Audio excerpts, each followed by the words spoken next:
يا مساء الفل او صباح الفل على احلى جمهور حسب ما بتشوفونا. عاملين ايه؟ يا رب تكونوا بخير. الاهلاويه والزملكاويه الايام اللي فاتت دي بعد ماتش القمه طلعت شويه اخبار وشويه قصص كده، يعني اخبار مولعه.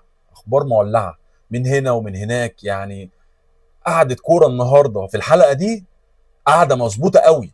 جهز نفسك يا باشا، كوبايه شاك، تعال نرغي بقى شويه كده، ايه نتكلم كلام كوره بقى ونشوف التصريحات اللي طلعت دي من وجهه نظر كاحنا كجمهور بقى، نفصفصها كده زي ما بيقولوا. الاهلي بقى عامل ضجه على موضوع المدير الفني الجديد.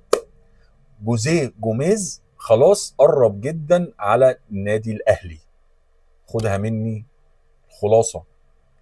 جوزيه جوميز خلاص بقى في النادي الاهلي.